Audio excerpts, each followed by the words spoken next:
मैं एक गृह प्रवेश के पूजा में गया था और वहां पंडित जी पूजा करा रहे थे। पंडित जी ने सबको हवन में शामिल होने के लिए बुलाया और सबके सामने हवन सामग्री रख दी गई। पंडित जी मंत्र पढ़ते और कहते स्वाहा। लोग चुटकियों से हवन सामग्री लेकर अग्नि में डाल देते।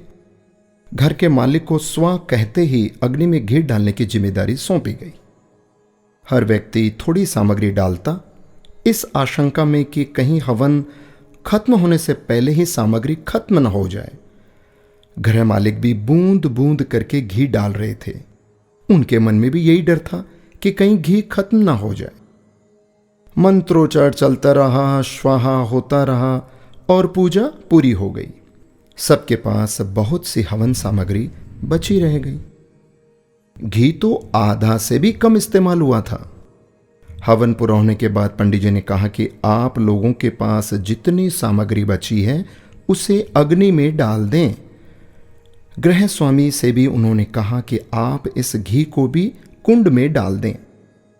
एक साथ बहुत सी हवन सामग्री अग्नि में डाल दी गई। सारा घी भी अग्नि के हवाले कर दिया गया। पूरा घर धुएं से भर गया। वहां बैठना मुश्किल हो गया। एक एक करके सभी कमरे से बाहर निकल गए। अब जब तक सब कुछ जल नहीं जाता, कमरे में जाना संभव नहीं था। काफी देर तक इंतजार करना पड़ा, सब कुछ स्वाहा होने के इंतजार में। दोस्तों, मेरी कहानी यहीं रुक जाती है। उस पूजा में मौजूद हर व्यक्ति जानता था कि जितनी हवन सामग्री उसके पास है उसे हवन कुंड में ही डालना है, पर सभी ने उसे बचाए रखा कि आखिर में सामग्री काम आएगी या खत्म ना हो जाए। दोस्तों, ऐसा ही हम सब लोग करते हैं। यही हमारी फितरत है। हम अंत के लिए बहुत कुछ बचाए रखते हैं, जो अंत में जमीन, जायदाद, प्रॉपर्टी, बैंक बैलेंस, रुपया, पैसा, फलाना ढिकाना, ये जो इस रूप के भीतर में सब यहीं पड़ा रह जाता है। जिंदगी की पूजा खत्म हो जाती है और हवन सामग्री बची रह जाती है।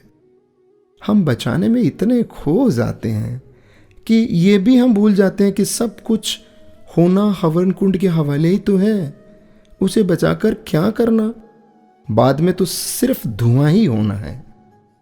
संसार हवन कुंड है दोस्तों, और जीवन पूजा।